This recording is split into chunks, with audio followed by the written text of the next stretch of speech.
देखिए, मैंने आपको ना पिछली क्लास में 2-3 बातें बताई थी। एक को हम बोलते हैं, good morning Swati, circumcentre. Manoj भाई गुड मॉर्निंग। सरकम सेंटर, जिसको हम बोलते हैं परिकेंद्र। ठीक है। यहाँ पे क्या होता है, मैंने बताया था कि ये कुछ ऐसा ट्रायंगल होता है, ये कुछ ऐसा सेंटर होता है जहां से अगर हम एक गोला बना दें तो वो कुछ ऐसे करके पूरा का पूरा गोला बन जाता है।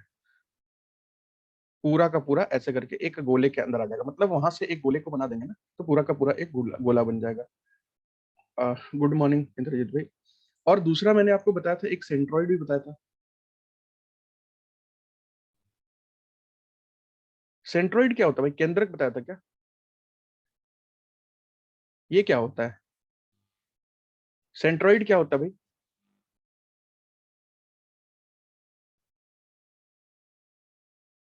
हाँ मिल जाएगा सुशील, मिल जाएगा अभी। आज सुबह तो ऐड किया है। सेंट्रॉइड वो जगह होती है जहां तीनों मीडियम आपस में इंटरसेक्ट करे। ठीक है। अगर मैं तीन मीडियम, एक मीडियम इधर खींचूं, एक मीडियम इधर खींचूं, एक मीडियम इधर खींचूं, मीडियम मतलब होता है माध्यिका। ठीक है। अगर तीन मीडियम कहीं पे टच करती है, ठीक है, where three median, where all medians intersect, intersect each other, each other. Good morning Varsha, good morning. जहां सारी माध्यिका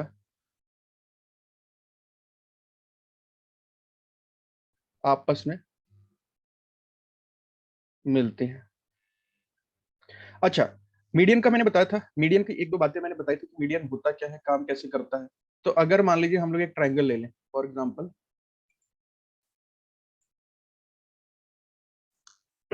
एक ट्रायंगल ले लेते हैं। ये रहा ट्रायंगल, और मैं ना मान लीजिए यहाँ पे एक मीडियन भी ले लेता हूँ, ये। और मान लीजिए एक और मीडियन ले लेता हूँ, ये। और मान लीजिए एक और मीडियन ले लेता हूँ।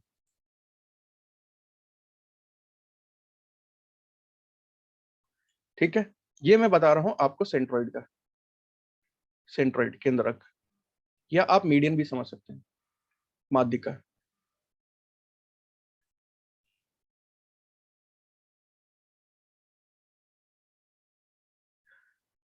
हाँ देवव्रत भाई मिल जाएगा, संडे नहीं तो मंडे को आपको मिल जाएगा, चिंता मत कीजिए। मैं बस दिन भर लगा हूँ उसी में कि जिसके कुछ कुछ क्लासेस बीच बीच की एक आध दो क्लास छूट गई है तो उसके लिए कुछ कर दिया जाए, एक जगह सब कुछ। क्योंकि बहुत सारी क्लासेस हो चुकी है ना, 100 से ऊपर, 150 से ऊपर क्लासेस हो चुके हैं, ढूंढवाना बहुत मुश्किल है। देखिए, मीडियन के बारे में मैंने आपको दो चार बातें बताई थी, अगर आपको याद हो तो। एक तो मैंने बताया था कि ये मीडियन जहां पे भी इंटरसेक्ट करेगा, जिस पॉइंट पे भी इंटरसेक्ट करेगा, मान लीजिए ये पॉइंट ओ, मान लीजिए पॉइंट ओ पे इंटरसेक्ट कर रहा है। एक तो मीडियन जहां पे ये किसी साइड को, मीडियन जो होता है किसी साइड को क्या करते हैं, दो बराबर हिस्सों में बांटती है। Median divides the side in two equal ratio.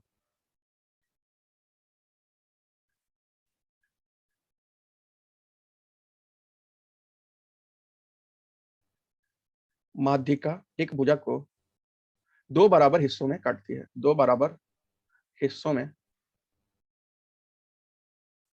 काटती है।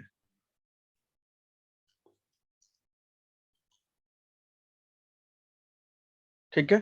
जो मीडियन होगा, पहले तो एक साइड को दो बराबर हिस्सों में, मतलब ये भी एक हो जाएगा, ये भी एक हो जाएगा, ये भी एक हो जाएगा, ये भी एक हो जाएगा। जरूरी नहीं है, इस साइड के हिसाब से, अगर इस साइड की दूरी दे रखी है, इस साइड की लंबाई दो दे रखी है, दोनों आधा हो जाएगा, आधा आधा हो जाएंगे। उसी तरह अगर इस साइड की लंबाई दो दे रखी है तो दोनों आधा आधा हो जाएंगे। उसी तरह तीसरे साइड की बात है। और मैंने बताया था कि ये जहां पे भी ओ से काटते हैं तो बड़ी वाली लंबी वाली रेखा है।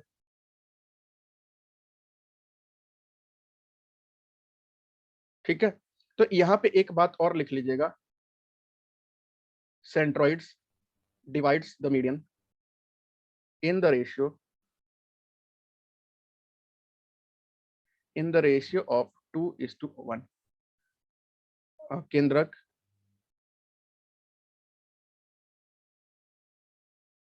एक माध्यिका को 2:1, 2:1, 2:1 के अनुपात में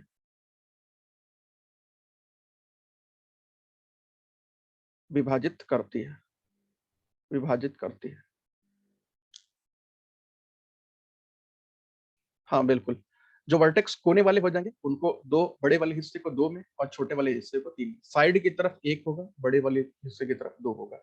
जैसे कि ये है, कोने वर्टेक्स की तरफ एक होगा, दो होगा और साइड की तरफ एक होगा। ये भी वर्टेक्स की तरफ दो होगा और ये साइड की तरफ एक हो जाएगा। तो ये तो मैंने आपको कल बता दिया था और मैं अभी भी लिखवा दिया हूँ कि इससे रिलेटेड कोई क्वेश्चन बनेंगे तो आप बड़े आराम से कर पाएंगे। ठीक है, कंफ्यूजन दूर करने के लिए, क्योंकि अभी मैं कुछ इसी तरह की एक और चीज पढ़ाने जा रहा हूँ जिसमें कंफ्यूजन हो जाएगा आपको।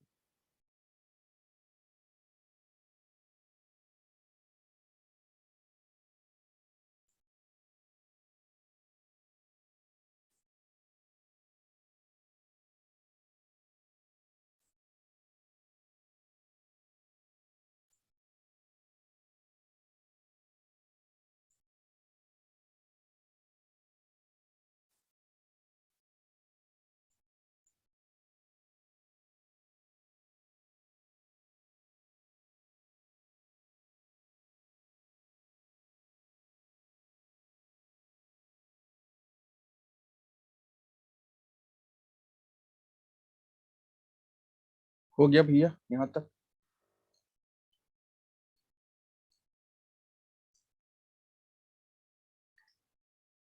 चलिए, आज इसी तरह की ना एक और चीज पढ़ने जा रहे हैं, थोड़ा सा कंफ्यूजन होगा इसलिए मैंने थोड़ा सा इसके बारे में लिखवा दिया, नहीं तो फिर बाद में आपको होता डाउट।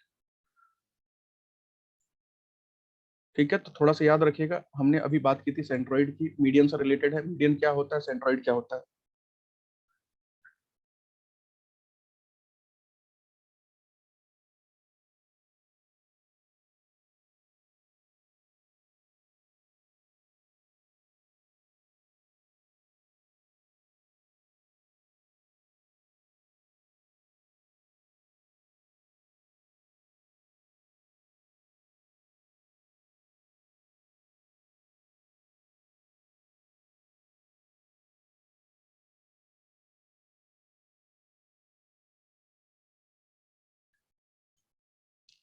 हम लोग बात कर लेते हैं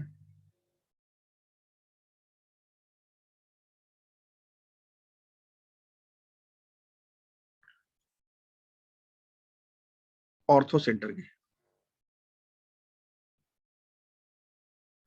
ऑर्थो सेंटर, ऑर्थो तो ये लग रहा है हड्डी से रिलेटेड है। आर्थो सेंटर,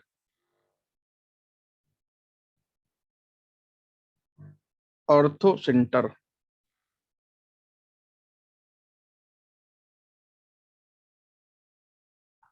अब देखिए ऑर्थो सेंटर क्या होता है, कि अब तक हमने क्या किया था ना कि मीडियन लिया था।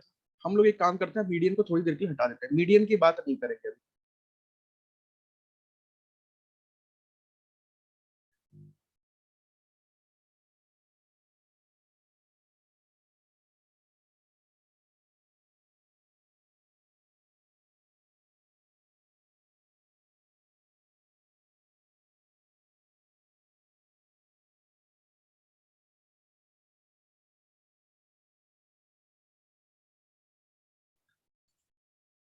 मान लीजिए कि यहां मैंने एक लाइन खींच दिया,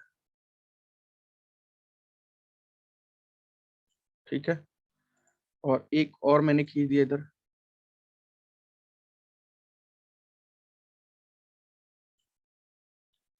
और एक और मैंने खींच दिया इधर। ये, लेकिन याद रखिएगा ये अभी ऑर्थो सेंटर, सॉरी, ये आपका मीडियन नहीं है। प्रीति गुड मॉर्निंग, ये आपका मीडियन नहीं है, ठीक है। ये मान लीजिए मैंने एक ट्रायंगल बनाया है और ट्रायंगल का नाम मैंने दे दिया है ए बी और सी, और ये आपका जो बीच बीच मैंने लाइन रखा है ये आपका, याद रखिएगा, ये आपका मीडियन नहीं है, माध्यिका नहीं है।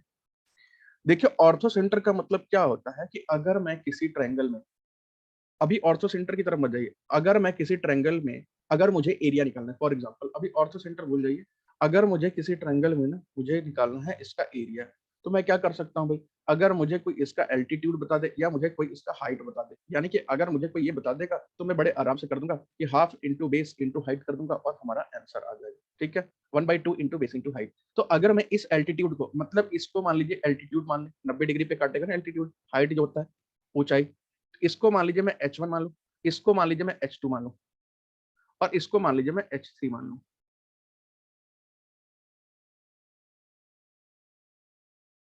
H3, ठीक है। गोपेश भाई गुड मॉर्निंग। आपको समझ में आया भाई कि यहाँ पे ना तीन मीडियन नहीं काट रहा आपस में, तीन एल्टीट्यूड, तीन ऊंचाई आपस में एक दूसरे को इंटरसेक्ट कर रहे हैं। बस उसे ही हम क्या बोलते हैं, उसे ही जहां पे इंटरसेक्ट करेंगे उस पॉइंट को ही हम बोलते हैं ऑर्थो सेंटर। इस पॉइंट को ही हम लोग बोलते हैं क्या, ऑर्थो सेंटर। जो वो पॉइंट मैंने लिखा है उसको बोलते हैं ऑर्थो सेंटर।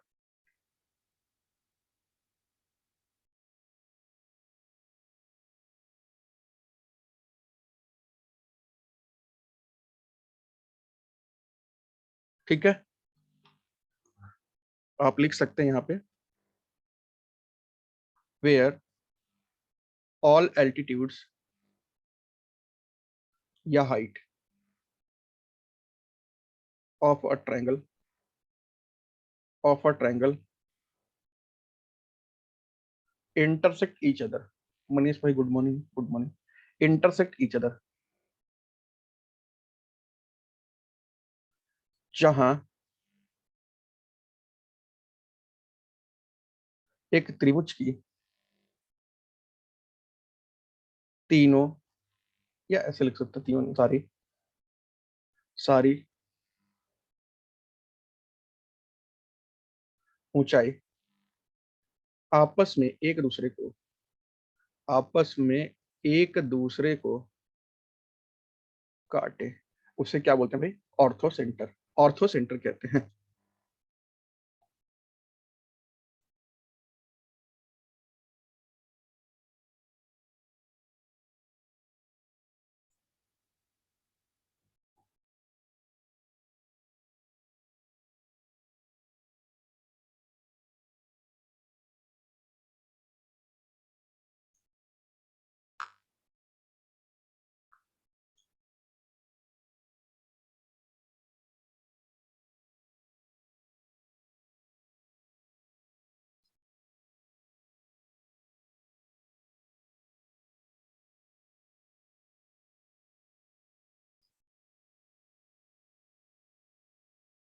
हो गया, चलिए देखिए, ये तो आपके ऑर्थो सेंटर की बात हो गई। अब थोड़ा सा ना एक क्वेश्चन भी लेके देख लेते हैं हम लोग, छोटा सा क्वेश्चन नंबर देख लीजिएगा जितना भी होगा। मान लीजिए एक ट्राइंगल है, और मान लीजिए यहाँ पे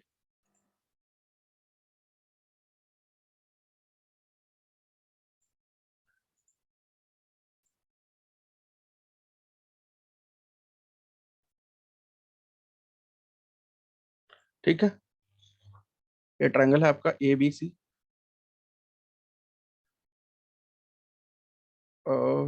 ये एल्टीट्यूड है आपका। ये आपको दे रखा है कितना,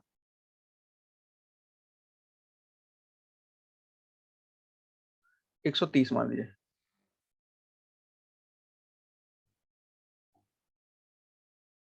एक छोटा सा कंफ्यूजन, जैसे इक्विलेटरल ट्रायंगल में मीडियंस इंटरसेक्ट करती है तो एक पॉइंट पर करती है, क्या हर टाइप के ट्रायंगल में सेम होता है, मतलब एक ही इंटरसेक्शन पॉइंट होता है?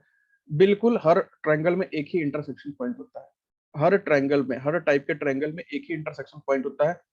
लेकिन ट्रायंगल में ना दिक्कत यह है कि जरूरी नहीं है कि वो ट्रायंगल के बाद में हो सके। देखिए एक मैं एग्जांपल देता हूँ।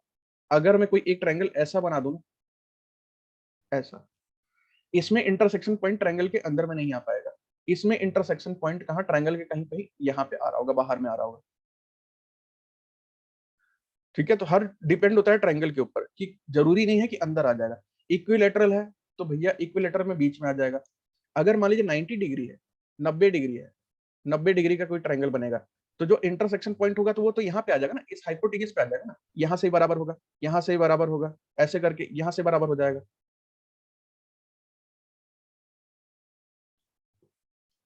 तो इस पे लाइन पे आ जाएगा। उतना ज्यादा डिटेल हमारे सिलेबस में नहीं है ना, इसके लिए तो फिर मैं बताता वो भी। और आपसे अगर पूछा जाए ना कि ये वाला एंगल कितना है, ये वाला एंगल, ये मान लीजिए O है, एंगल BOC बराबर व्हाट, एंगल BOC बराबर what.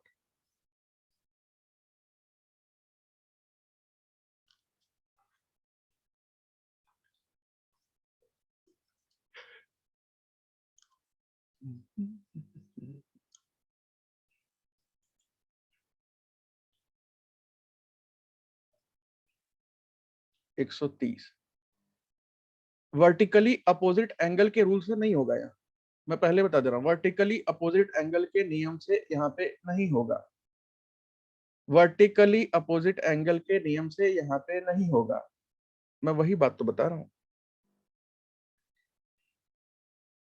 Vertically opposite angle linear pair triangle के जितने भी नियम हैं उससे यहाँ पे नहीं होगा।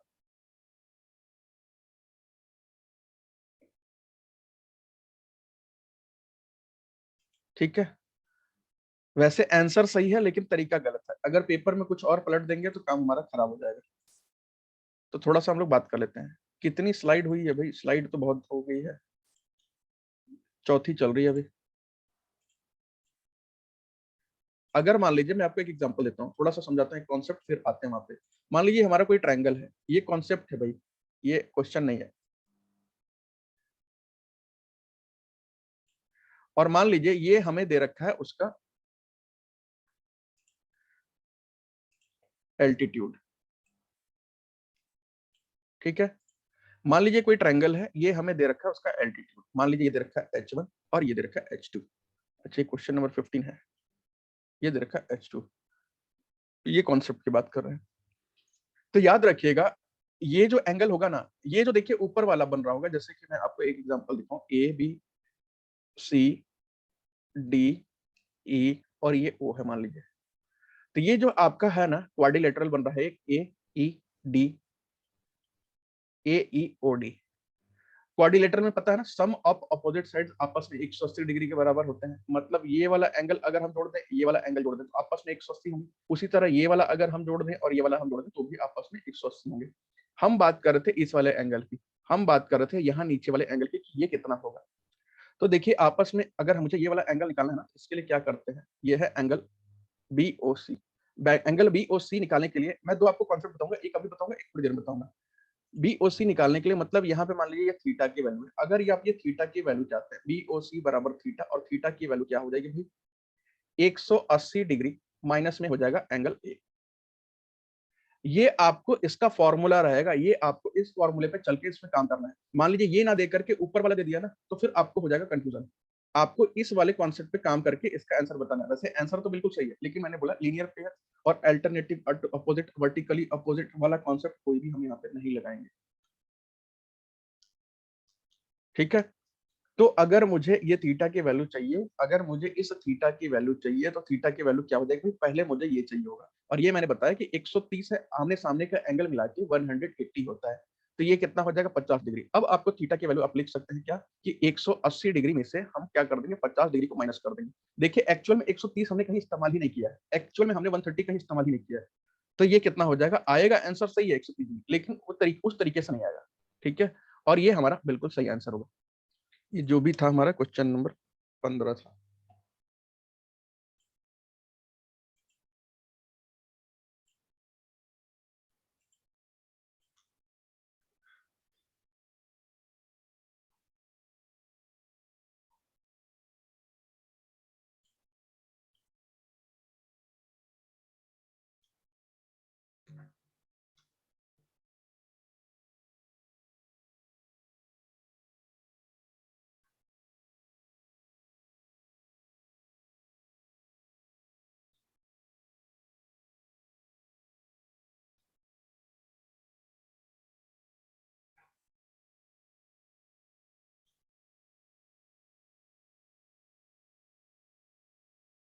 हो गया भाई यहाँ तक? चलिए, डन। अच्छा एक चीज बताइए,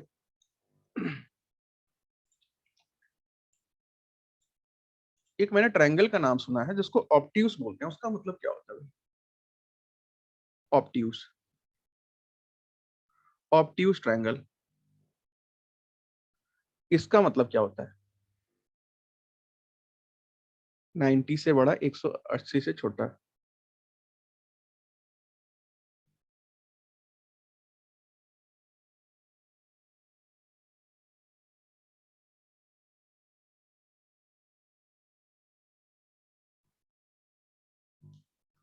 one angle is more than 90 degree, इसको बोलते हैं अधिक कोण, अधिक कोण त्रिभुज। ठीक है, एब्ट्यूस ऑब्ट्यूस एंगल ट्रायंगल। ठीक है, बिल्कुल सही। एक एंगल जो होता है, जल्दी लिख लीजिए इसको यार, यहाँ तो मैंने कुछ लिखवाया नहीं, छोटी सी बात लिखवाई।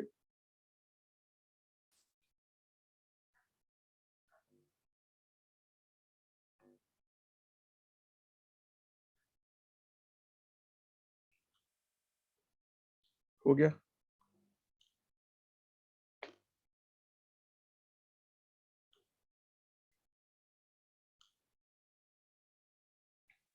बिल्कुल बिल्कुल मनोज भाई, एक एंगल 90 से ऊपर होता है बट 180 से कम ही होगा, क्योंकि 180 कभी भी बन जाएगा ना तो ट्रायंगल नहीं बन पाएगा। कभी भी 180 डिग्री का कोण बन जाएगा तो वो ट्रायंगल त्रिकोण नहीं बन पाएगा फिर।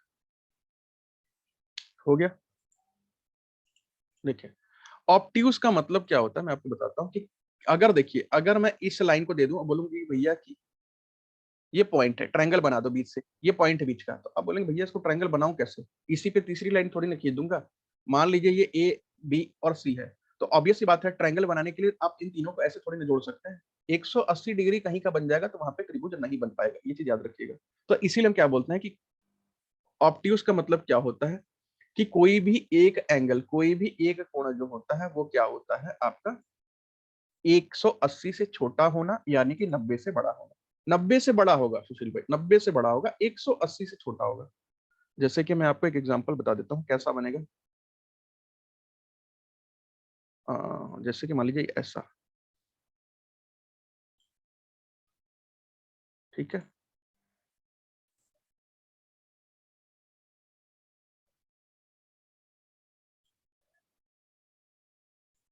ठीक है, ये देखिए। अच्छा एक चीज बताइए, क्या मैं इस पे कहीं भी 90 डिग्री का मैं एंगल बना सकता हूँ क्या? 90 डिग्री का एंगल बताइए, कहीं भी मैं बना सकता हूँ? मैं प्रकार लेके भी बनाऊंगा ना, चांद लेके सितारा लेके सब कुछ लेके बनाऊंगा, तो यहाँ 90 डिग्री का यार बन नहीं पाएगा मेरे से। क्योंकि ना ये 90 डिग्री का बनाने के लिए मेरे को पूरा खड़ा खड़ा बनाना पड़ेगा, और खड़ा खड़ा यार तो बन नहीं पाएगा मेरे से, कहीं नहीं बन पाएगा। मैं कहीं भी एक बार बनाने की कोशिश करता हूँ, एक काम करता हूँ, मैं यहाँ पे नहीं बनाता हूँ, मैं यहाँ बनाने की कोशिश करता हूँ, तो यार बात नहीं बन रही है, मतलब यहाँ पे बन नहीं पा रहा है पूरा 90 डिग्री। ठीक है, तो हमें वहां पे बनाने के लिए एक काम क्या करना पड़ेगा, हमें वहां पे बनाने के लिए पूरा पूरा 90 डिग्री हमें एक काम करना पड़ेगा, कि एक काम करते हैं ना, हम ऐसे कर लेते हैं, ऐसे।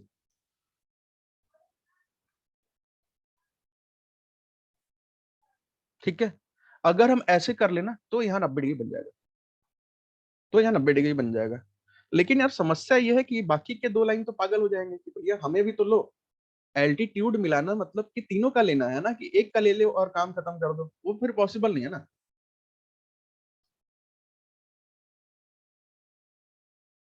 तो हमें यहाँ पे क्या करना पड़ेगा, हमें यहाँ पे क्या करना पड़ेगा भैया, हमें यहाँ पे ना इसको भी मिलाना पड़ेगा।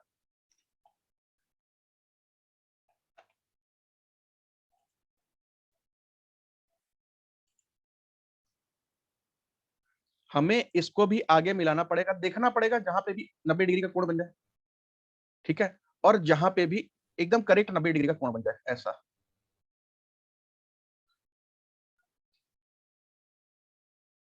ये हो गया 90 डिग्री। ठीक है, उसी तरह ना हम यहाँ पे भी इसको बढ़ा देंगे, और करेक्ट एकदम जहां पे भी 90 डिग्री बन रहा है वहां तक हम इसको ले जाएंगे।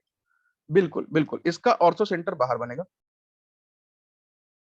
ठीक है, ये भी आपका 90 डिग्री बन रहा है।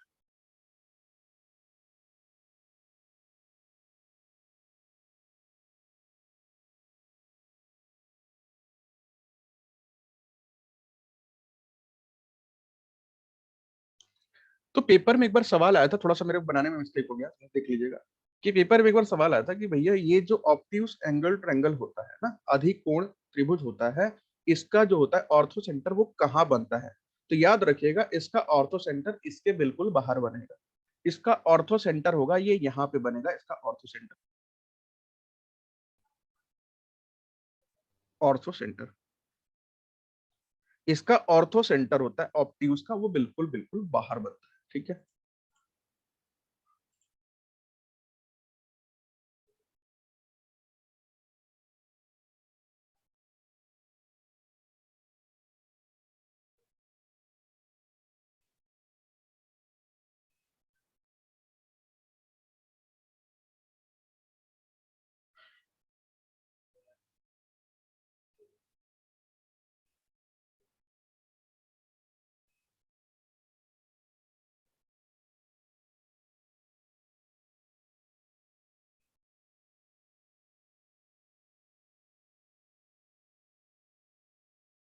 हो गया भैया?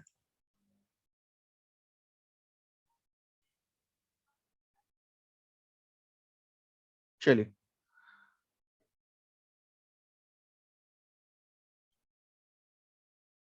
डन।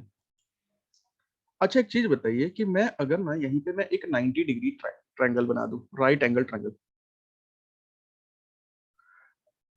राइट एंगल ट्रायंगल,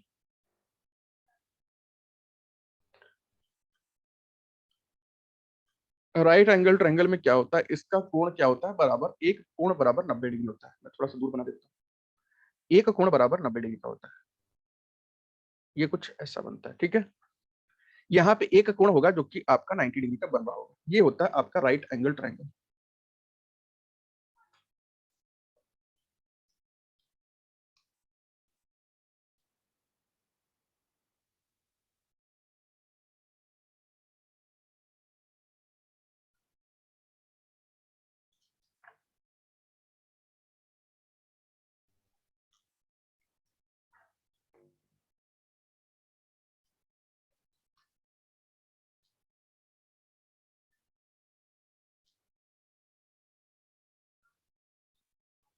ठीक है। अच्छा एक चीज बताइए, इसमें हमारा ऑर्थो सेंटर बन रहा होगा, वो कहाँ बन रहा होगा? मान लीजिए ये हमारा ए है, ये हमारा बी है, ये हमारा सी है, कहाँ पे बनेगा ऑर्थो सेंटर? कहाँ पे बनेगा? मान लीजिए यहाँ पे एक पॉइंट और बता देते हैं, ओ है। ऑर्थो सेंटर कहाँ बन रहा होगा?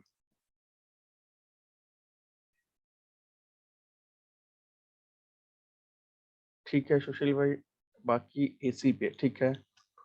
कहाँ पे बन रहा होगा भाई? यहाँ पे ये जो मैंने अभी एक राइट एंगल ट्रायंगल बनाया है, समकोण त्रिभुज बनाया है, यहाँ पे आपका जो है ऑर्थो सेंटर वो कहाँ पे बन रहा होगा? ए पे बन रहा होगा, बी पे बन रहा होगा, सी पे बन रहा होगा, ओ पे बन रहा होगा, कहाँ पे बन रहा होगा?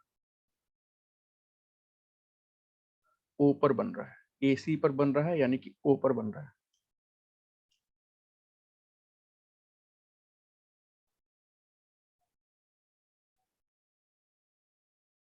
बी पे बन रहा है।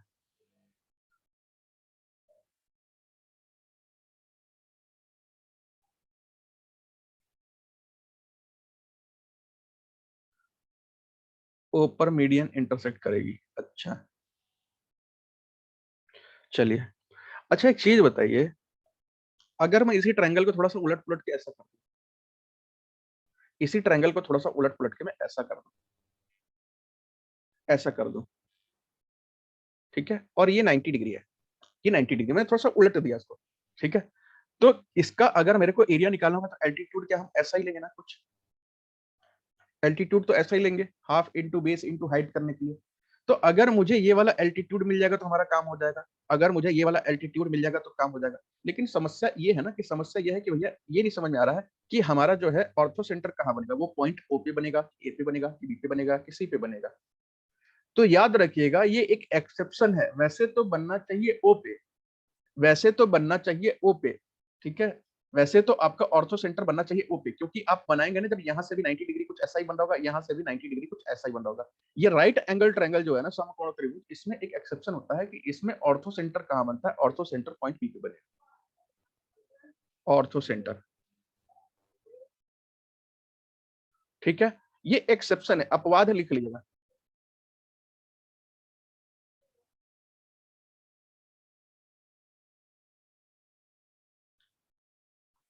ठीक है, तो पॉइंट ओ पे ना बन करके ये बनेगा पॉइंट नंबर बी पे।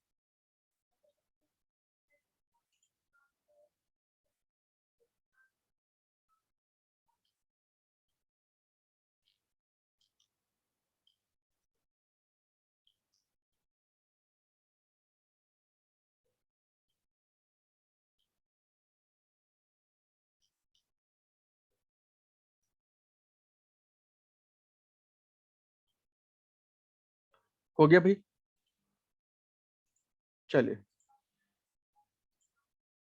ये वाला भी हो गया हमारा।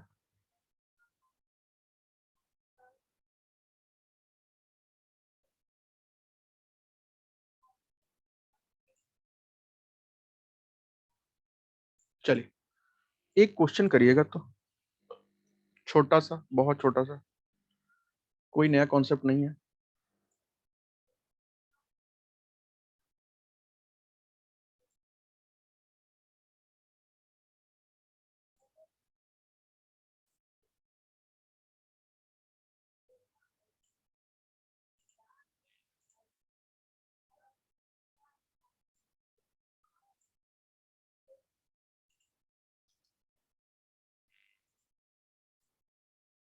ठीक है, और यहाँ पे मान लीजिए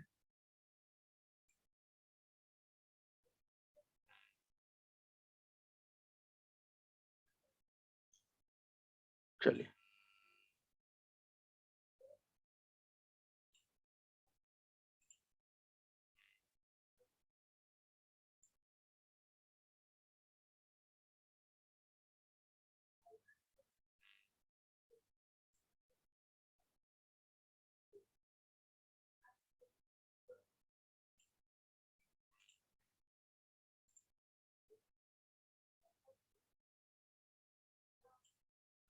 ठीक है, और ये मान लेते हैं कुछ ऐसा था 90, और ये मान लीजिए यहाँ पे 90 था। ठीक है, अभी हम लोग एक कॉन्सेप्ट पढ़ा था ना ऐसा ही। अब मान लीजिए यहाँ पे अगर मैं आपको ये वाला लाइन हटा दूं, ठीक है ना, ये बीच वाला लाइन हटा दे रहा हूँ ऐसे करके, कोई दिक्कत?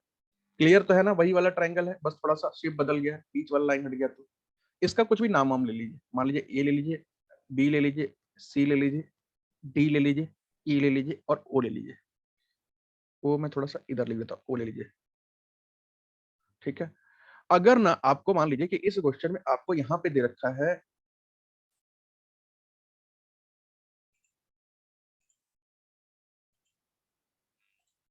ये वाला एंगल दे रखा है 110 डिग्री, तो बताइए ये वाला एंगल कितना हो जाएगा, ये वाला एंगल कितना हो जाएगा जहां पे ऑर्थो सेंटर बन रहा होगा, वो वाला एंगल कितना हो जाएगा?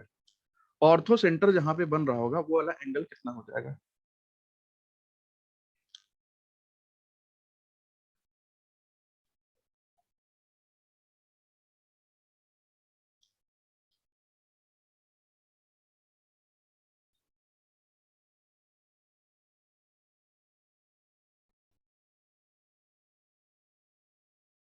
ऑर्थो सेंटर कितना बन रहा होगा भाई? उमंग बहुत बढ़िया, अभिषेक बहुत बढ़िया, अजोशी बहुत बढ़िया। 70 बन रहा होगा, क्यों बन रहा होगा? अभी मैंने एक कॉन्सेप्ट ऊपर बताया था ना, अभी एक कॉन्सेप्ट मैंने ऊपर बताया था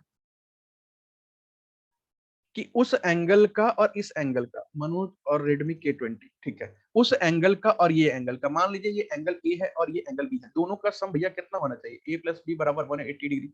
तभी तो मैंने बताया था ना कि वहां पे अगर मान लीजिए एंगल बी निकालना हो तो क्या कर देंगे, 180 डिग्री माइनस ए कर देंगे, या कुछ भी कर देंगे ऐसा। तो हमें एंगल बी निकालने के लिए क्या करना पड़ेगा, 180 डिग्री में से हमें 110 डिग्री माइनस कर देना पड़ेगा और हमारा आ जाएगा आंसर 70 डिग्री। ठीक है, बहुत बढ़िया प्रीति, इंद्रजीत, मनीष, सबका आंसर ठीक है, सुशील, नरगिस बहुत बढ़िया, दशरथ भाई ठीक है, बहुत बढ़िया। फॉर्मूला इसका वही वाला है भाई, ऑर्थो सेंटर में वही फॉर्मूला आपका हर जगह चलेगा, और पेपर में सवाल अगर आपको मिलेंगे तो देखने को मिलेंगे आपको इस पोर्शन से।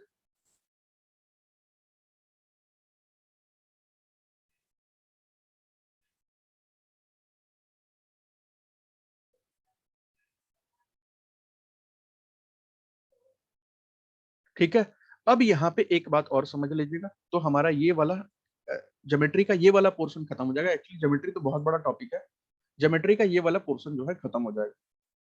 अच्छा, सिमिलैरिटी पढ़ना चाहते हैं क्या, इसमें समानता पढ़ना है किसी को भाई?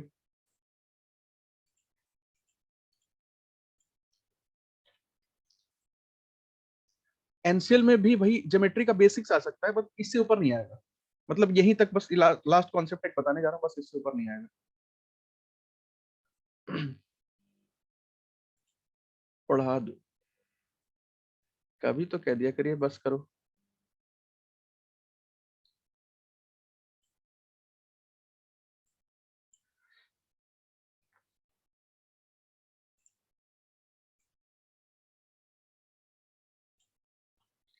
देखिए, हाँ बिल्कुल सिमिलर कॉन्करेंट कुछ वैसा, पैसा वसूल करना है।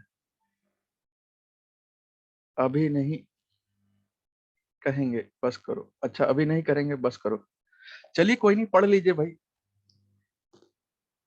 पैसा वसूल भी तो करना है, अभी वसूल कहाँ हुआ है। चलिए, हाँ बिल्कुल खुशबू, वही सिमिलैरिटी, कॉन्ग्रुएंसी, कॉन्ग्रुएंट ट्रायंगल, उससे बहुत सारे क्वेश्चन जो होते हैं ना, एक्चुअली हमें स्कूल लेवल पे नहीं पढ़ना है। स्कूल लेवल में तो फालतू चीजें बताई गई थी, साइड है ये है बराबर तो बराबर पैसा कर दो, पता नहीं क्या क्या कॉन्ग्रुएंसी, पता नहीं क्या क्या करवाते थे। स्कूल का तो समझ में नहीं आया मेरे को आज तक, क्या पढ़ाते थे।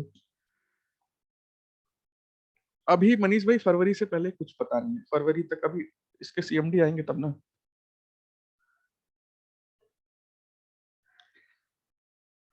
नहीं, पैसा भी वसूल होना चाहिए ना, एग्जाम निकले ना निकले पैसा भी तो वसूल होना चाहिए। चलिए, कोई बात नहीं, मजाक कर रहे थे भाई, मैं तो पढ़ाऊंगा ही, मैं छोड़ूंगा थोड़ी। पता नहीं। देखिए, अगर मैं ट्रायंगल है कोई, फॉर एग्जांपल मान के चलिए, थोड़ा सा मैं साइड में भी बताते रहूंगा, फिर मैं आपको यहाँ पे बताऊंगा। मान लीजिए कोई ट्रायंगल है, एनसीएल में एज लिमिट आएगी भाई 30 तक, या 33 तक, या 35 तक, अधिकतम असिस्टेंट अकाउंटेंट के लिए। और यूपी में तो बड़े चमत्कारिक चीजें हो रही है आजकल। आज विकल्प परसों ना, आज ही एक दो दिन पहले आया था एडमिट कार्ड 5 साल बाद, यूपी ट्रिपल एस जेई का 2016 वाले में जो फॉर्म भरे थे। नहीं, रिवीजन में फिर ये सब चीजें नहीं हो पाती भाई, क्योंकि मेरे पास और भी बैच है, फिर रिवीजन में ये सब चीजें फिर दोबारा नहीं पढ़ा पाऊंगा, कॉन्सेप्ट रिवीजन में नहीं करवा पाऊंगा, बिल्कुल भी नहीं। मैथ्स का एक भी कॉन्सेप्ट रिवीजन में नहीं, मैं इसलिए पूरा का पूरा कंप्लीट कर दे रहा हूँ। हाँ, 5 साल बाद उनका आया है एडमिट कार्ड, भैया फॉर्म भरे होंगे तो भूल गए होंगे, आधे ज्यादा तो दादाजी बन गए होंगे भाई। 5 साल मतलब समझ में आता है, 5 साल कुछ तो दुकान खड़ा करके बहुत कुछ कर लिए होंगे। तो 5 साल बाद उन्होंने बस यूपी टेट का पेपर लिया, लीक हो गया पेपर, बेइज्जती हो गई। आरओ का भी चल रहा है कि वो भी लीक हुआ है। और इस चक्कर में उन्होंने 5 साल पुराना, इनको याद है कि भैया फॉर्म तो बच्चों ने भर रखा था, एक काम करो उन्हीं की जिंदगियों से खेल लो। अब भैया जो सो गए थे, सोचे थे कि पेपर ऊपर तो होने वाला नहीं है इस जन्म में खास करके, तो वो आराम से टेंशन फ्री थे। अब भैया अगर फॉर्म 5 लाख लोग फॉर्म भरे होंगे तो पेपर देने कितने लोग जाएंगे, मुश्किल से 10-20 हजार लोग, पता ही नहीं होगा किसी को भी उसका एडमिट कार्ड आया भाई, कौन सा जेई का पेपर होने जा रहा है ये। अब जिसको याद होगा कि 5 साल मैंने एक फॉर्म भरा था, 2016 की बात है, आज 2021 चल रहा है, 2021 भी खत्म हो चुका है, दिसंबर चल रहा है, 2022 होने वाला है, मतलब अगले 20 दिन बाद। तो एक सोच रहे हैं Oscar Oscar award UP government को भी दे देना चाहिए। चलिए, खैर, आजकल तो नाम ही काफी है, नाम चल रहा है। सारे पेपर दशरथ भाई यूपी में ना, कारण जानते हैं क्या हो गया है? पेपर लीक होने का कारण नहीं है कोई भी। पेपर लीक होने का सिर्फ और सिर्फ मैं एक कारण मानता हूं कि भैया ये जो 2014 के बाद जो इन्होंने सिचुएशन कर दिया ना यूपी का, 2014 के बाद वैकेंसी ही नहीं आई है। तो एक चीज बताइए, अगर वैकेंसी ही नहीं आई है, वो लड़का बेचारा जो 2014 से, सोचिए ना, इमेजिन करके देखिए, 2014 से अगर आप किसी यूपी के पेपर के लिए बैठे हैं, खास करके उसकी बात कर रहे हैं जिसकी एज 30 ईयर प्लस हो चुकी है, तो भैया उसके लिए तो सीजीएल ऑप्शन नहीं है, उसके लिए बैंकिंग ऑप्शन नहीं है, उसके लिए तो कोई ऑप्शन नहीं है, सब ऑप्शन बंद है। एक यूपी ऑप्शन है, स्टेट गवर्नमेंट की नौकरी। और 2014 से बैठे बैठे उसको 7 साल हुए कि शायद अब आएगा, और उसकी एज भी करीब करीब 37 ईयर होगी, और उसको लग रहा है कि शायद अब कुछ हो सकता है कि 2-3 साल मेरा एज लिमिट और बचा है, लेकिन वैकेंसी अभी उसको लड़ने का एक भी मौका नहीं मिला। तो क्या करेगा फिर? वो गलत रास्तों की तरफ जाएगा। भैया ऑब्वियस सी बात है, कोई भी 2-4 बीघा जमीन है बेच बात के सोचेगा चलो कहीं जुगाड़ कर ले, और वो करेगा, करेगा वो चीज। ठीक है, तो लीक का कारण बस ये है।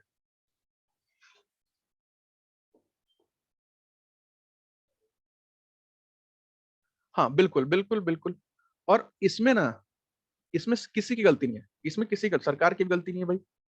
पैसा आज की डेट में लालच इतना ज्यादा हो गया ना। अब बताइए, यूपी टेट का पेपर छापने वाले ने, जिसको एजेंसी को मिला था, ओखला की एजेंसी को 13 करोड़ में कॉन्ट्रैक्ट मिला था, उसने दे दिया अगले 4-5 लोगों को, और किलो पेपर छापो। अरे साले, किताब छापने को थोड़ी ना दिया गया था, क्वेश्चन पेपर छापने को दिया गया था, बेवकूफ कहीं के।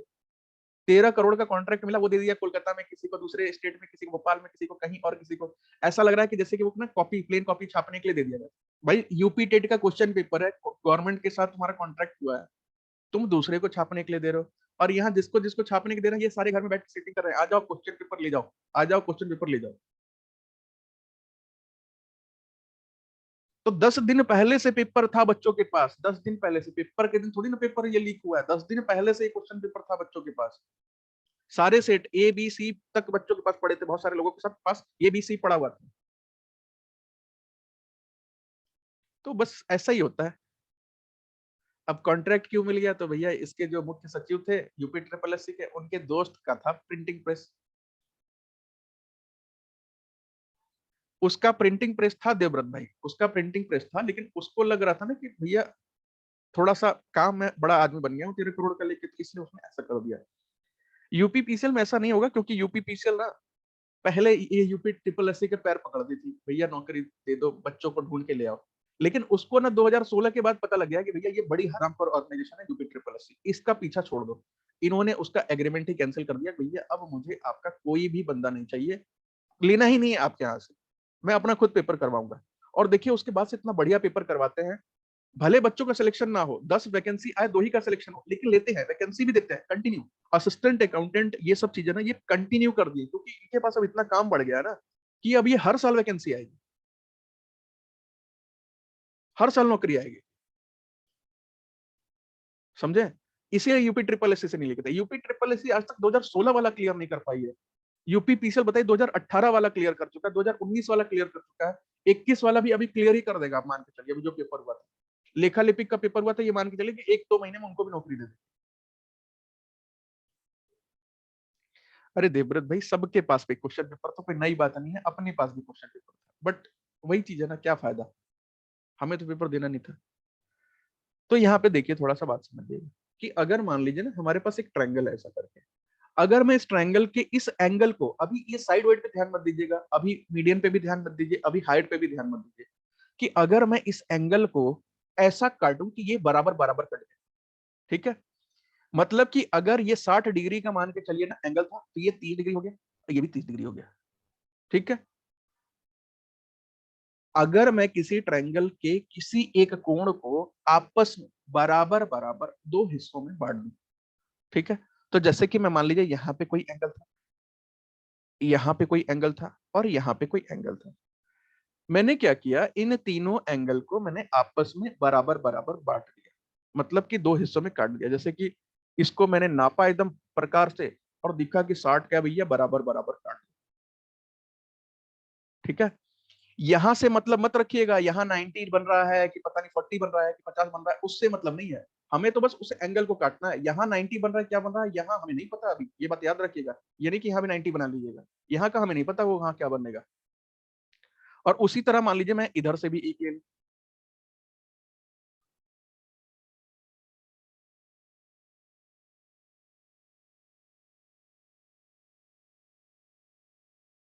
ये, और उसी तरह से मैं एक और ले लू, इसको भी एकदम डिवाइड करके,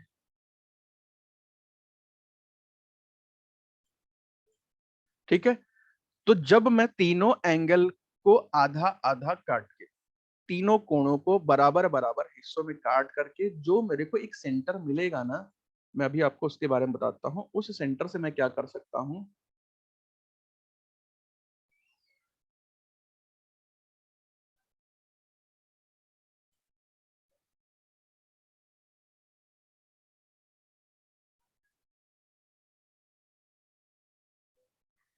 कुछ बात समझ में आई भाई, क्या बन गया,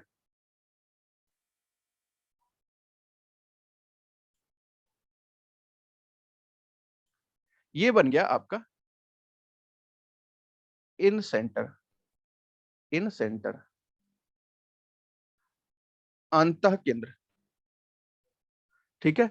ये बन गया अंत केंद्र, मतलब कि अगर मैं तीनों एंगल को, जैसे कि मान लीजिए एंगल ए था, एंगल बी था और एंगल सी था, मैं लिख भी देता हूं, अगर इन तीनों को बराबर बराबर मैंने हिस्सों में काट दिया,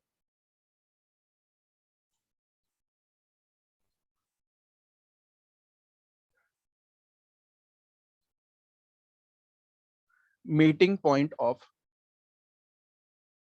ऑल थ्री एंगल बाइसेक्टर,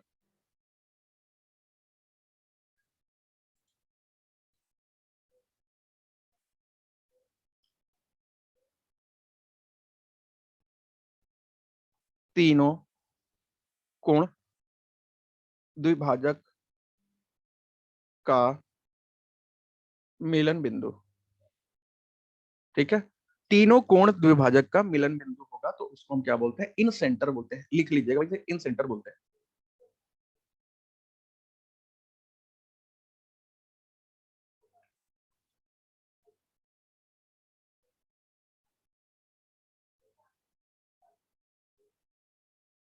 ठीक है। और जो ये होता है ना आपका, फॉर एग्जाम्पल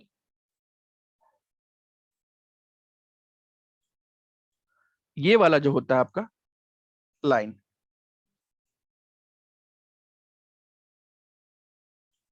ये जो ग्रीन मैंने मार्क किया ना, आपको दिखाई दे रहा होगा, सर्किल का क्या है भाई, रेडियस है ना, इसको हम बोलते हैं इन रेडियस।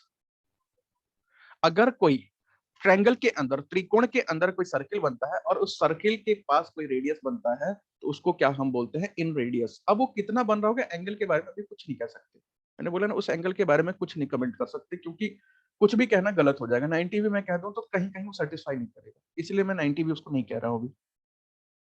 ठीक है, इन रेडियस बोलते हैं अंतः त्रिज्या, हिंदी में लिख लीजिएगा अंतः त्रिज्या, अंतः त्रिज्या, अंतः त्रिज्या कहते हैं इसे। ये जो मैंने एक लाइन लिखा है ना, मान लीजिए ये m है, तो ओ एम जो है वो क्या है आपका अंतः त्रिज्या इन रेडियस। हो गया।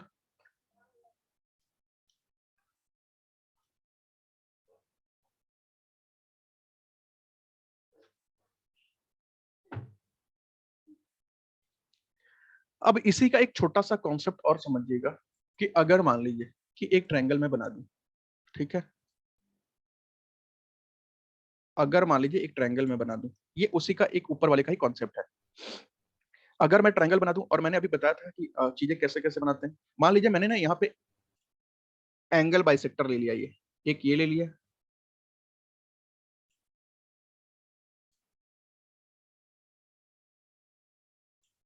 ठीक है, और एक ये ले लिया,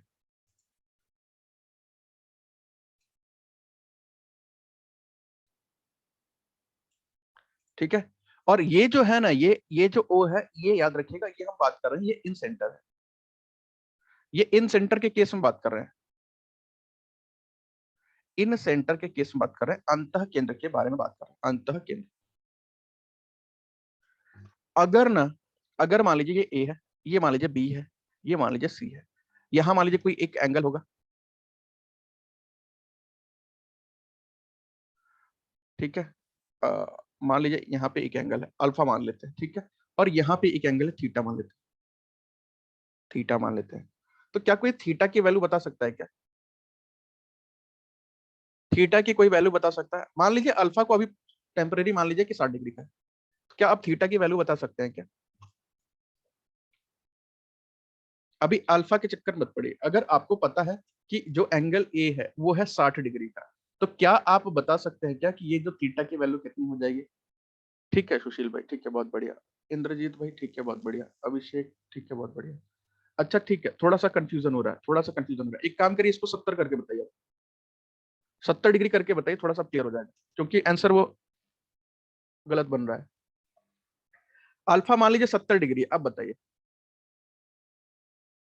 अल्फा आपका 70 डिग्री है, 70 डिग्री का कोण है, अब बताइए कितना हो जाएगा? 110, 110, 110, 110, बहुत बढ़िया, बहुत बढ़िया। ऑस्कर अवार्ड सबको दिया जाएगा अभी थोड़ी देर में, चिंता मत कीजिए। आइए देखिए, ठीक है सुशील भाई, ठीक है, बहुत बढ़िया। देखिए जब भी आपका ऐसा सवाल आता है ना, जब भी आपका ऐसा सवाल आता है, तो ये थीटा की वैल्यू क्या हो जाएगी, थीटा की वैल्यू हो जाएगी, थीटा की वैल्यू क्या हो जाएगी, थीटा की वैल्यू हो जाएगी आपकी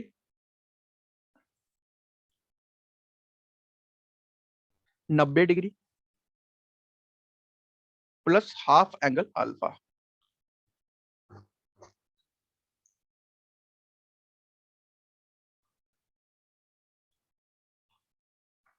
ये तब होगा जब इन सेंटर पे बन रहा होगा, इन सेंटर पे कोई एंगल बन रहा होगा, इन सेंटर पे कोई कोण बन रहा होगा, तो अब बताइए अगर ये 70 डिग्री का है तो थीटा की वैल्यू क्या हो जाएगी?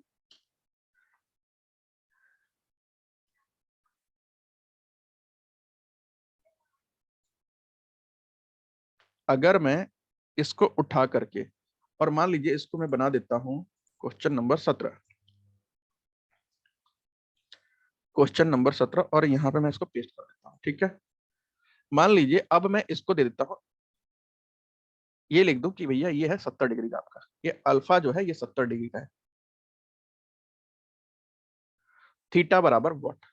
अब आ जाएगा ना सबका, आ गया, बिल्कुल सबका आ गया। 125 देखिए सबका आ गया इक्विलेटरल आंसर। तो याद रखिएगा जब भी इन सेंटर का केस होगा, इन सेंटर अंतः केंद्र, तो हम क्या कर लेंगे, थीटा बराबर क्या हो जाएगा 90 degree plus half angle A 70 degree. तो 90 डिग्री 70 का हाफ कर देंगे कितना हो जाएगा 35 डिग्री। ठीक है,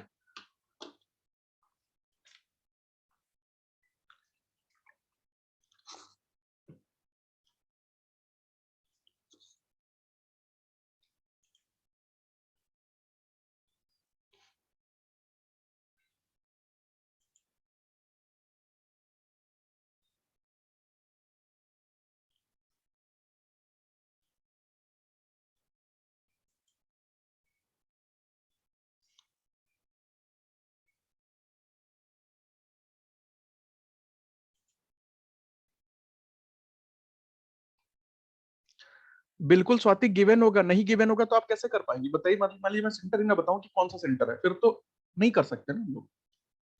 अगर हमें सेंटर ही नहीं बताया गया कौन सा सेंटर है तो हम तो कौन सा लगा देंगे, ऑर्थो का लगाएंगे कि इन सेंटर का लगा देंगे कि नॉर्मल ऐसे समझ लेंगे। ठीक है, ये पेपर का पूछा गया सवाल था, उसमें साफ साफ लिखा था, उसमें साफ साफ दिखा था कि इन सेंटर, इन सेंटर पे एक एंगल बन रहा है। उसमें उन्होंने डायग्राम नहीं बनाया था, उन्होंने एक इसी को एक्सप्लेन किया था कि एक ट्रायंगल ए बी सी है, एक ट्रायंगल उसमें एंगल ए की वैल्यू दे रखी है, इन सेंटर पे उसके ऐसे उन्होंने दे दिया था कि बी ओ सी का एक सेंटर है ओ, एंगल बी ओ सी की वैल्यू क्या हो जाएगी। और उन्होंने मेंशन किया था कि वहां पे अंतः केंद्र बन रहा है, यानी कि इन सेंटर बन रहा है। वो जो एंगल बन रहा है बी ओ सी वो इन सेंटर है, ओ को बता रखा था उन्होंने, ओ जो है इन सेंटर है, अंतः केंद्र है। क्योंकि नहीं बताएगा तो हम नहीं कर पाएंगे।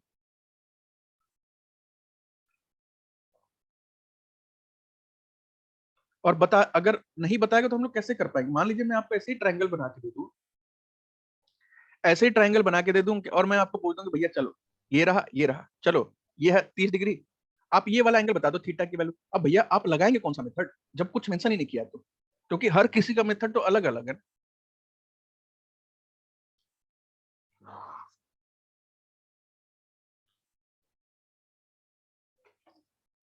ठीक है, चलिए।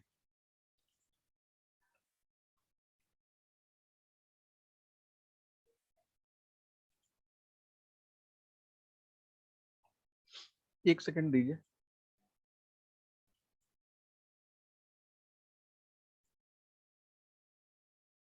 एज्यूम करेंगे जबरदस्ती, कोई फायदा नहीं है।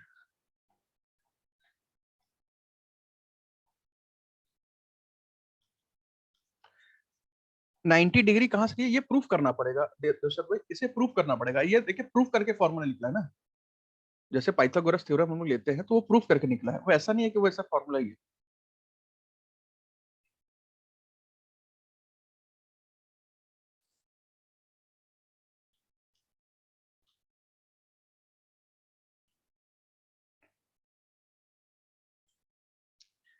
एक सेकंड दे दीजिएगा।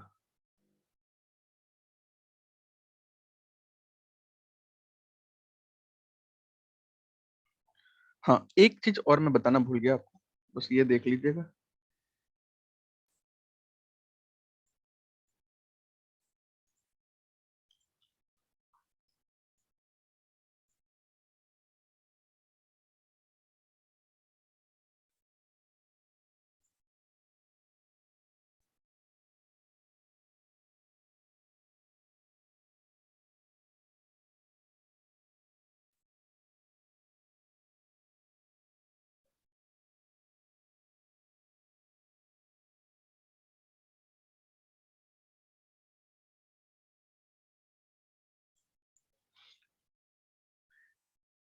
सुशील भाई इंग्लिश में आराम से हो सकता है स्कोर, कोई बहुत बड़ी बात नहीं है।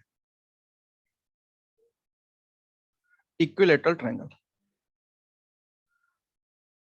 समबाहु त्रिभुज। अब ये समबाहु त्रिभुज का मतलब समझिएगा क्या होता है। अच्छा मान लीजिए कि अगर ये मैं मान लीजिए ये एंगल था, यहां से हमने क्या किया इसको बाइसेक्ट कर दिया। ठीक है, यहां से हमने कर दिया बाइसेक्ट। यहां से भी हमने कर दिया बाइसेक्ट।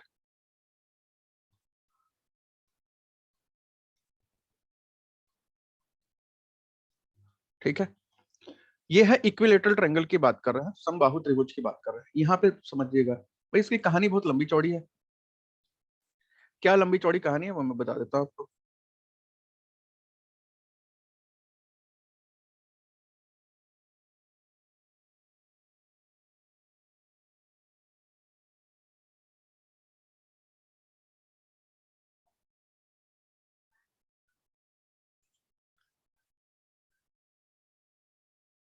ए बी सी है, मान लीजिए ये ओ है, और ये डी है, ये ई है, और ये एफ है। आपको एक लाइन दिखा रहा होगा ए डी, आपको एक लाइन दिख रहा होगा सी एफ, आपको एक लाइन दिख रहा होगा बी ई। इन तीनों की बात करें, इन तीनों लाइनों की अगर हम बात करें, ठीक है, तो इसको हम क्या बोल सकते हैं भाई? मीडियन बोल सकते हैं सबसे पहले, मीडियन, माध्यिका। ठीक है, इसको हम सबसे पहले क्या बोल सकते हैं? माध्यिका बोल सकते हैं। उसके बाद क्या बोल सकते हैं भाई? एल्टीट्यूड बोल सकते हैं, ऊंचाई। उसके बाद क्या बोल सकते हैं भाई? एंगल बाइसेक्टर, कोण द्विभाजक। ठीक है, इन तीनों को हम ये तीनों बोल सकते हैं, तीनों बोल सकते हैं, क्योंकि इसमें तीनों जो होते हैं बराबर होते हैं। और ये जो ओ होता है ना बीच में, ये जो पॉइंट होता है यहाँ पे बिंदु जो ओ होता है, ये ओ क्या क्या होता है वो भी मैं बता देता हूँ। ओ सबसे पहले आपका होता है क्या? सरकम सेंटर,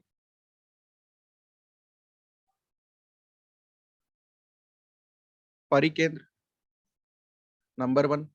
उसके बाद ये होता है आपका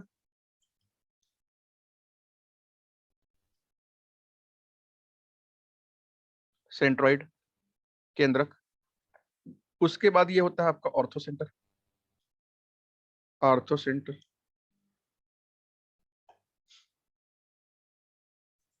उसके बाद यही होता है आपका इन सेंटर, अंत केंद्र।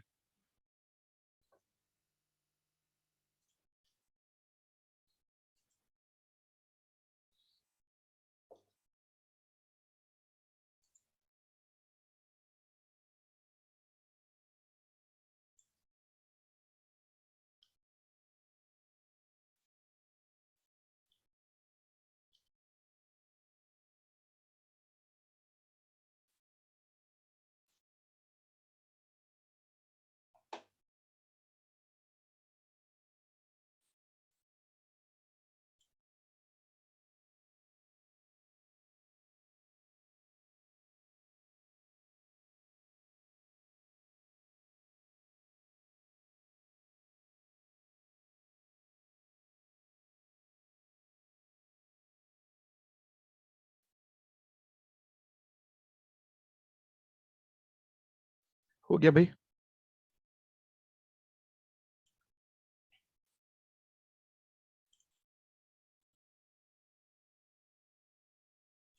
डन। देखिए मैं आपको एक चीज और बताता हूँ, चलिए चलिए, बहुत बढ़िया।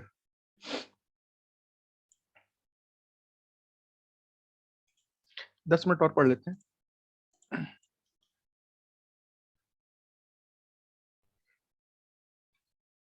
समानता, एंगल बी ओ सी पूछे तो कौन सा फॉर्मूला इस्तेमाल करेंगे? कौन से वाले में?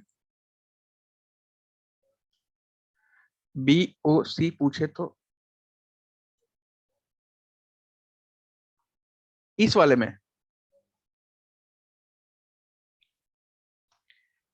देखिए ना, जो आपको मैंने बताया था ना अभी, आपको सरकम सेंटर, सेंट्रोइड, ऑर्थो सेंटर और इन सेंटर के, वो आपको इसमें क्वेश्चन बन ही नहीं सकता।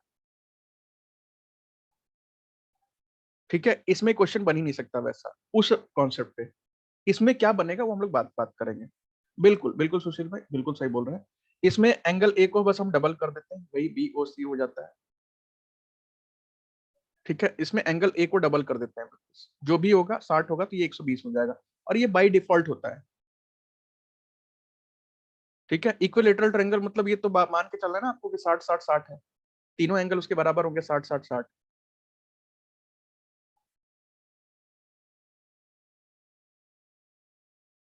ठीक है, अगर आप इक्विलेटरल ट्रायंगल को एक बार लेके देखिए, मैं आपको बताता हूं। मान लीजिए, एक सेकंड में क्लियर ही कर देता हूं कि मान लीजिए इक्विलेटरल ट्रायंगल है और मैंने कुछ ना इस पे ऐसे बना रखा है, ये रहा, ये रहा, और ये रहा। ठीक, मान लीजिए इस पे ना मैंने इसको सब कुछ बना रखा है, पता नहीं एंगल बाइसेक्टर है क्या क्या है, सब इसमें तो सब बराबर ही होता है। अच्छा एक चीज बताइए, इसमें अगर ये एक कोण जो होता है, एक एंगल जो होता है, वो होता है आपका 60 डिग्री का। अगर मैं मान लूं कि इसमें हमारा एक कोण जो होता है, एंगल होता है, वो 60 डिग्री का, ये होता है हमारा 60 डिग्री का, तो भाई ये कितना हो जाएगा 30, और ये कितना हो जाएगा 30, 30, ये कितना हो जाएगा 30। अच्छा अगर ये 30-30 हो जाएंगे तो ये कितना हो जाएगा भाई, ये कितना हो जाएगा 120 हो जाएगा क्या? अगर वो 120 हो जाएगा तो ये भी 120 हो जाएगा क्या? अगर वो भी 120 हो जाएगा तो ये भी 120 हो जाएगा क्या? ठीक है, तो यहाँ पे क्या होता है ना कि अगर आपको कभी भी ऐसा सवाल देखने को मिलता है, ठीक है, कभी भी ऐसा सवाल देखने को मिलता है, इक्विलेटरल ट्रायंगल के बारे में बात कर रहे हैं, ऐसा सवाल बन नहीं सकता ना, मैंने आपको बताया था ये बन ही नहीं पाएगा सवाल, गलत हो जाएगा बनेगा भी तो यहाँ पे हम लोग क्या करते हैं, यहाँ पे हम लोग बस डायरेक्ट हम लोग कर सकते हैं कि अगर मान लीजिए ये दे रखा है थीटा, ठीक है, एंगल ए दे रखा है थीटा, एंगल बी दे रखा है 80, एंगल ए की वैल्यू दे रखी है थीटा, और थीटा की वैल्यू आपको पता है कि 60 डिग्री, क्यों, इक्विलेटरल ट्रायंगल है। तो एंगल ये जो आपका बनेगा ना, एंगल बी ओ सी, ये बनेगा क्या, 2 थीटा बन जाएगा, यानी कि 2 इंटू 60 डिग्री में इतना ही आंसर आएगा 120, हर केस में 120 ही आएगा और कुछ नहीं आ सकता है यहाँ पे। ठीक है, 140 नहीं आ सकता, क्योंकि इक्विलेटरल ट्रायंगल में 60 डिग्री बनेगा तभी तो वो इक्विलेटरल समबाहु बनेगा, अगर 60 ही नहीं बनेगा तो समबाहु कहां से बनेगा? ठीक है,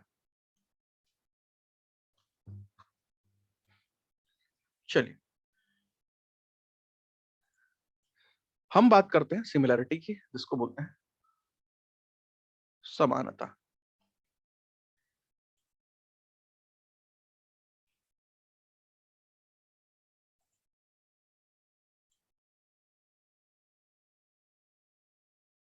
आज रहने दीजिए, क्यों भैया?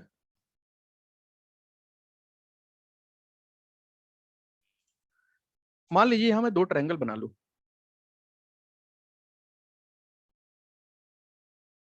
कर देते हैं अभी बैक,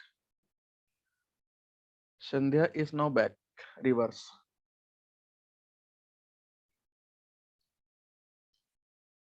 चलिए जल्दी नोट कर लीजिए,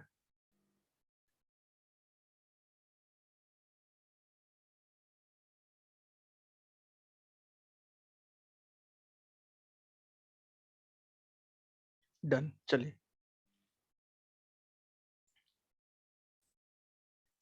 मान लीजिए दो ट्रायंगल ले लेते हैं, एक ट्रायंगल ये है और एक ट्रायंगल ये है।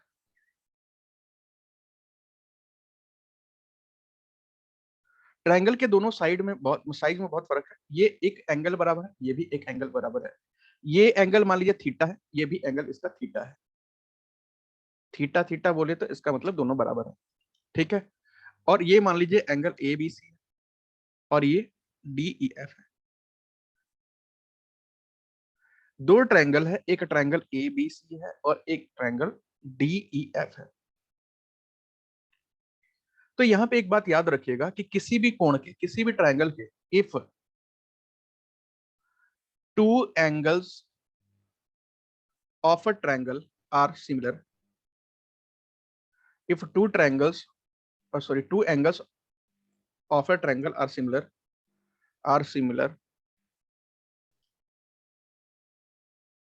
then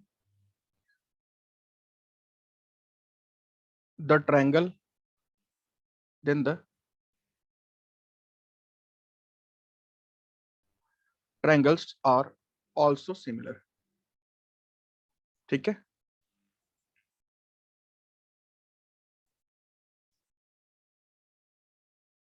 यदि किसी त्रिभुज के दो कोण समान है तो वह त्रिभुज भी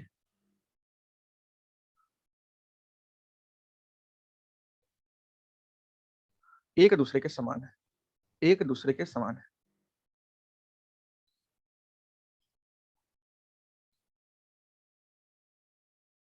आचार संहिता में एग्जाम होते हैं शशांक भाई, एग्जाम नहीं होने का कोई कारण नहीं है, एग्जाम होते हैं। बट अभी इनकी ऐसे ही पैंट ढीली है भैया, पेपर ही लीक हो जा रहा है। पेपर लीक के चलते डर रहा है ना, और थोड़ी ना कोई दिक्कत है। आचार संहिता में कौन बोला पेपर नहीं देते, पेपर तो चलता है। नोटिफिकेशन नहीं दे सकते ना, नए एग्जाम के लिए, नए जॉब के लिए नोटिफिकेशन नहीं दे सकते, जारी नहीं कर सकते। बाकी जो नोटिफिकेशन पहले से जारी है उसके परीक्षा ले सकते हैं। और यूपी में तो अभी चैलेंज है, उनको 2-3 महीने का टाइम बचा है और वो चाहते हैं कि एक तो एग्जाम कम से कम कंडक्ट करवा दे, कुछ भी तो कह दे। ज्वाइनिंग भी दे सकते हैं भाई, ज्वाइनिंग भी दे सकते हैं। एग्जाम में सब किस चैप्टर से सबसे ज्यादा क्वेश्चन बनते हैं? मैथ्स में स्वाति तो कुछ कह नहीं सकते हैं, कारण क्या है ना, मैथ्स में 25-30 चैप्टर भी हैं, 25 चैप्टर भी हैं, 25 सवाल भी बनने हैं। तो ऑब्वियस सी बात है वो परसेंटेज, प्रॉफिट एंड लॉस, इन सब चैप्टर पे ज्यादा फोकस करेंगे। परसेंटेज, प्रॉफिट लॉस, इन सब चीजों पे मिक्स करके क्वेश्चन देंगे जो परसेंटेज और प्रॉफिट लॉस रिलेटेड हो। हाँ, ज्योमेट्री से 1-2 सवाल डालेंगे जरूर। और ये सब चीजें ऐसी होती है ना जिस जो किसी बच्चे को पता नहीं होता है। ज्योमेट्री का जो पिछले पेपर में भी सवाल आया था, उसके पिछले में भी जो सवाल आया था, वो पता नहीं होती है। अगर पता है तो ही कर पाएंगे, नहीं पता है तो बाहर है। और यहाँ तो अब इतना टाइम मिला है कि भैया एक एक नंबर के लिए मतलब 0.25 के लिए तो मोहताज होना पड़ेगा कि हमें कैसे मिल जाए 0.25।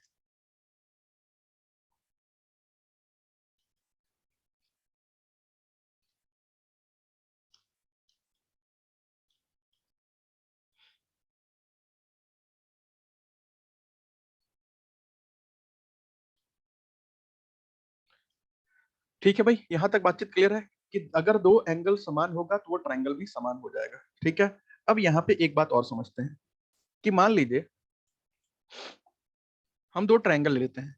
ये मान लीजिए एक छोटा ले लेते हैं और एक बड़ा ले लेते हैं।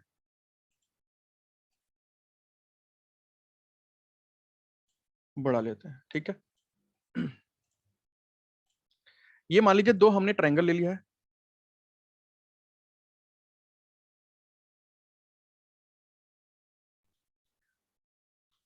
अरे मुझे पता है भैया, आप लोग मेहनत कर रहे हैं, आप लोग मेहनत करिए यार। मैं देखिए कहाँ कुछ छोड़ रहा हूँ।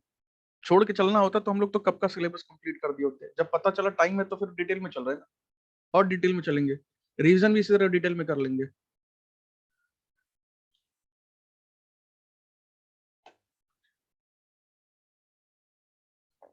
मान लीजिए दोनों ट्रायंगल का नाम है ABC और ये है PQR। PQR, ये दो ट्रायंगल मैंने आपके सामने बता दिया। स्वाति देखिए क्या होता है ना कि अगर मुझे भी वो पेपर सेट करने के लिए देंगे ना, मुझे एक पेपर सेट करने के लिए अगर मान लीजिए देंगे, तो दिमाग में देखिए वही चीज चलता है ना कि भाई कम से कम 20 क्वेश्चन ऐसे रखो ना जो सबको आते हो। 20 क्वेश्चन ऐसे रखो 25 में से जो सबको आता है, तो ताकि कंपटीशन जो है बना रहे। कंपटीशन खत्म भी नहीं करना है। हाँ, लेकिन इसमें ना 3 क्वेश्चन ऐसे दो जो डिफिकल्ट होंगे, और दो ऐसे दो कि जिसका कॉन्सेप्ट भी है मुझे खुद नहीं आता। ऐसे दो ऐसे सवाल होने चाहिए जिसका कॉन्सेप्ट मतलब बच्चे को पता ही नहीं होगा, है तो लॉलीपॉप, लेकिन वो उस लेवल पे उतने ही नीचे जाके वो सोच ही नहीं पा रहा होगा। क्योंकि सवाल देख के सोच रहा होगा कि वो तो IS लेवल का है, लेकिन उसको नहीं पता है कि वो LKG का क्वेश्चन डाला हुआ है। तो दो क्वेश्चन ऐसे जरूर डाले जाते हैं कि लॉलीपॉप के चक्कर में आप जाके माइनस अपना करवा लीजिए नंबर। और ऐसा होता है। पिछले में भी अलजेब्रा का मैंने सवाल देखा था, ज्योमेट्री का, वो लॉलीपॉप सवाल, लॉलीपॉप लॉलीपॉप को भी लॉलीपॉप। मतलब उसमें तो कुछ करना ही नहीं था यार, क्वेश्चन देख के आंसर पर टिक मारना था, लेकिन फिर भी एक लड़के ने मेरे को सॉल्यूशन भेजा था, मैं देख के खुद चक्कर आने लगा था कि मैं कहाँ चला जाऊं सॉल्यूशन के लिए। मतलब क्या करना चाह रहा है, तब भी आंसर नहीं आया था। भाई वो सब तरीके हैं, वो सब क्वेश्चन सेट कर रहा है भाई, इतने दिन से सेट कर रहा होगा भाई, ऑब्वियस सी बात है। वो भी जो सेट कर रहा होगा वो भी UPPCL में नौकरी कर रहा है। अगर मैं कहीं नौकरी करता तो मैं चाहूंगा क्या कोई आराम से आ जाए मेरे पास, आके मेरे पास नौकरी करने लगे? तो भैया वो भी तो चाह रहा होगा ना कि बच्चे ना आए मेरे पास, ना सिलेक्शन हो पाए उस पेपर से। अब यहाँ पे मान लीजिए ये है थीटा, ये है अल्फा और ये है बीटा।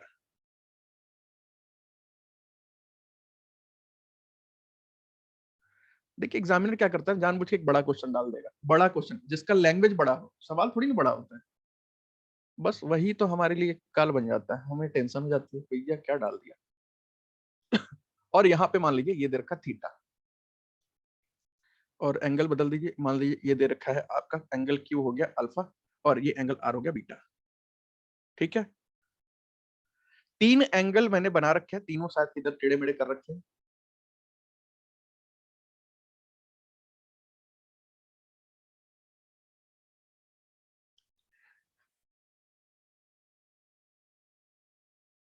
अब यहाँ पे बस ना आप एक फॉर्मूला याद रखिएगा, मैं एक फॉर्मूला लिख दे रहा हूँ। फॉर्मूला क्या है, इन दोनों को ट्रायंगल को मिला करके एक बात लिख दे रहा हूँ, बस आप वो याद रखिएगा, सिमिलैरिटी के आपके सारे सवाल हो जाएंगे। जरूरत नहीं पड़ेगी आपको क्लास 11 12 9 10th 8th 7th की पढ़ने के लिए। अब यहाँ पे देखिए, यहाँ पे ये है थीटा,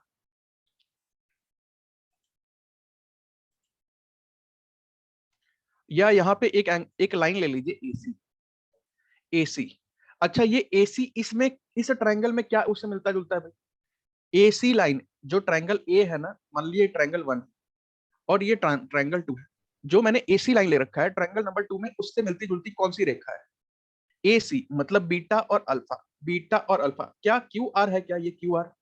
तो एसी बटे में क्या कर देंगे क्यू आर, मतलब इन दोनों का रेशियो जो है वो आपस में बराबर है, एसी बटे में क्यू आर कर देंगे।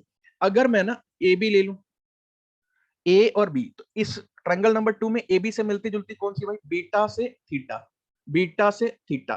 तो पी आर है क्या? पी आर, पी आर होगा ना, पी आर। ये अनुपात है, ये अनुपात सब आपस में बराबर, सब बराबर होंगे। उसी तरह ना मैं ए सी ले लिया, ए बी ले लिया, बी सी ले लेते हैं अब। बीसी के बराबर कौन सा हो जाएगा भाई? अगर मैं बी सी ले लूं तो बी और सी, थीटा से अल्फा, थीटा से अल्फा, पी क्यू हो जाएगा क्या? पी क्यू, बिल्कुल बिल्कुल होता है। Angle side, angle side, side side side angle side, but उस लेवल पे, उतने छोटे लेवल पे हम लोग जाकर नहीं करेंगे, उसी को हम लोग एक ही फॉर्मूले में निपटा देंगे पूरा। ठीक है, वही मैंने बोला ना, क्लास 7th 8th में वही सब चीजें पढ़ते थे, वो हम लोग यहाँ नहीं पढ़ेंगे, बट कॉन्सेप्ट हम लोग उसी का इस्तेमाल करेंगे।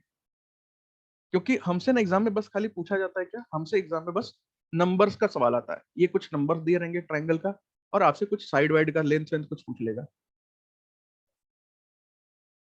ठीक है, अगर ये तीन चीज सेटिस्फाई है, या किसी कोई इसमें से एक दो चीजें सेटिस्फाई है, इसका मतलब क्या हो जाएगा कि अगर हम ट्रायंगल ए का पेरीमीटर निकालेंगे और ट्रायंगल बी का, सेकंड ट्रायंगल का पेरीमीटर निकालेंगे, तो रेशियो में दोनों आपस में बराबर होंगे। Perimeter of triangle A B C, triangle A B C का परिमाप, ए बी सी का परिमाप बटे में perimeter of triangle P Q R, triangle P Q R का परिमाप। ठीक है, ये भी दोनों रेशियो में, ये सब अनुपात अनुपात का है, मैं कोई नंबर नहीं लिख रहा हूं, ये अनुपात अनुपात है। जो इसका मीडियन होगा ना, median, median of triangle ABC, of triangle ABC बराबर में median of triangle P Q are. Median मतलब हो गया माध्यिका। ठीक है, ये भी अनुपात में बराबर होगा, रेशियो में बराबर होगा। उसी तरह मीडियन की जगह अगर हम एल्टीट्यूड ले लें, वो भी बराबर होगा। Altitude of triangle A B C बटे में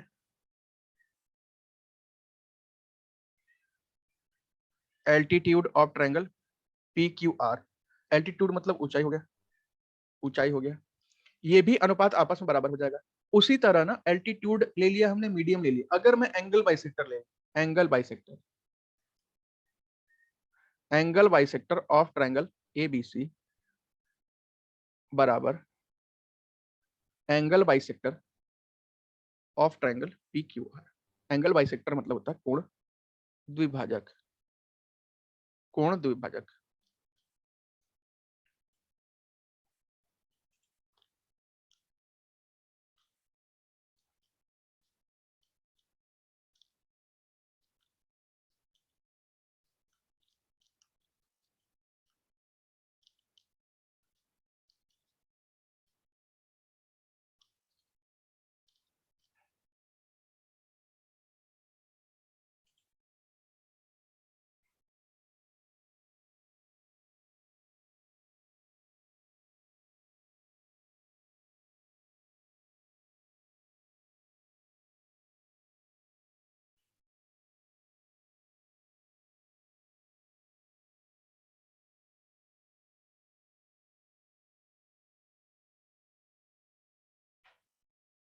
हो गया? तो एक दो होमवर्क ले लीजिए बढ़िया से, ताकि हम लोग करें बैठ के, 5 मिनट इसमें टाइम दें। चलिए आइए, ये हो गया कॉन्सेप्ट आपका, और इसमें अब क्वेश्चन देख लेते हैं। क्वेश्चन नंबर 17 तक हो चुका था, क्वेश्चन नंबर 18 ले लेते हैं। क्वेश्चन नंबर 18, और यहाँ पे ले लेते हैं क्वेश्चन नंबर 19।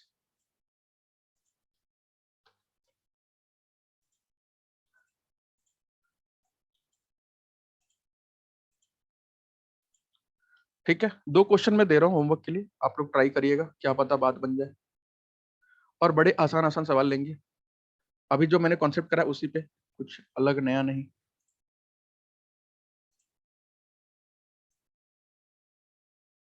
ठीक है, अभी ऐसा ही क्वेश्चन करवाया था ना आपको।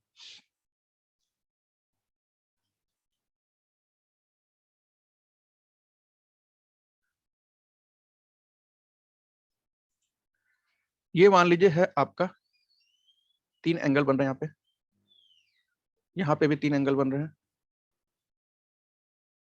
और वही ले लीजिए A B C P Q R, A B C P Q R, P Q R. ठीक है, और ए बी सी मान लीजिए दे रखा है आपको alpha theta beta, alpha theta beta. ठीक है, इस तरीके की बातें दे रखी है। ये दे रखा है 48 सेंटीमीटर,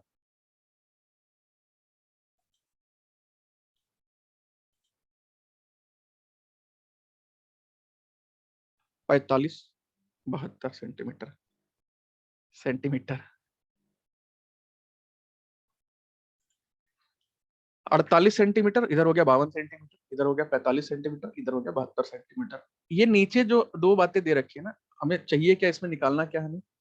तो यहाँ पे हमें ये मान लीजिए बीसी की लंबाई हमें दे रखी है एक्स, ठीक है, और क्यू आर की लंबाई हमें दे रखी है वाई। आपको यहाँ पे निकालना है फाइंड, खोजे एक्स प्लस वाई बराबर क्या आएगा। ठीक है, एक तो ये क्वेश्चन हो गया, और एक और होमवर्क ले लीजिए भाई, क्योंकि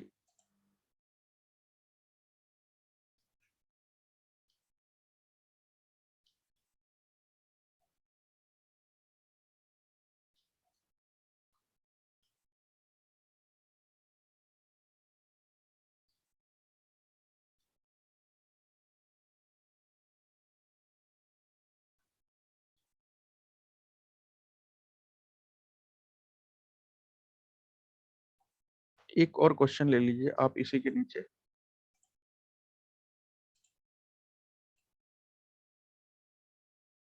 ये रहा, और यहाँ पे कुछ ऐसा बना लीजिए। ठीक है, आपको दे रखा है, ये दे रखा है ए, ये दे रखा है बी, ये दे रखा है सी, और बीच का भी कुछ नंबरिंग ले लीजिए। ये दे रखा है डी, और ये दे रखा है ई। दो चार बातें आपको बता रखी है, जैसे कि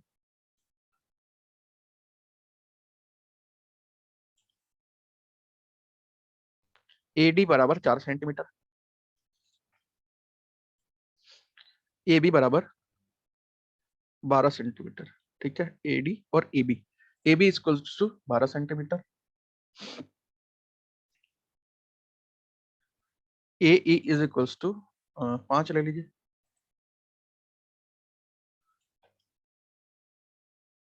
5 सेंटीमीटर। हमें चाहिए ईसी की लंबाई कितनी हो जाएगी, ई और सी की लंबाई कितनी हो जाएगी, ई और सी की लंबाई कितनी हो जाएगी, ईसी बराबर व्हाट।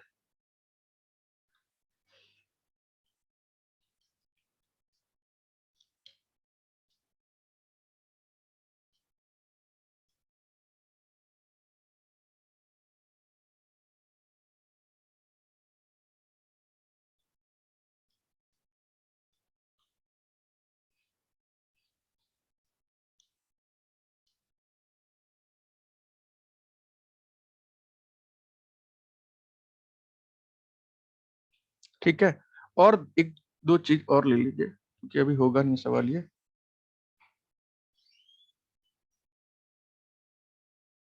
भेज दूंगा भाई, भेज दूंगा, अभी थोड़ा टाइम दीजिए ना। ये मान लीजिए एंगल दे रखा है आपको अल्फा, ये दे रखा है मान लीजिए आपको थीटा, ये दे रखा है मान लीजिए आपको 63 डिग्री, और यहाँ पे एक बात और कह रखा है कि BC is parallel to D, BC is parallel to D, BC DE के समानांतर में। ठीक है, अब आप इन दोनों क्वेश्चन को बना के देखिएगा कि क्या पता बातें बन रही हो। मैंने पूरा पूरा डिटेल दे दिया है, कुछ भी नहीं छोड़ा है अपनी तरफ से, और देखने से भी लग रहा है सवाल हो जाए बड़े आराम से। ठीक है, तो चलिए ले लेते हैं 10 मिनट का ब्रेक और उसके बाद हम लोग स्टार्ट करते हैं। सेल्फ बैलेंसिंग कर रहे थे कल, आज उसी को आगे कंटिन्यू कर लीजिए। ठीक है, इन दोनों को ट्राई कर लीजिएगा, स्क्रीनशॉट ले लीजिएगा, मैं थोड़ा छोटा कर देता हूँ, ये देख लीजिए, स्क्रीनशॉट ले सकते हैं, स्क्रीनशॉट ले लीजिए, बट दोनों क्वेश्चन को बना लीजिएगा। ठीक है, चलिए चलिए फिर ब्रेक ले लेते हैं, मिलते हैं अभी थोड़ी देर में।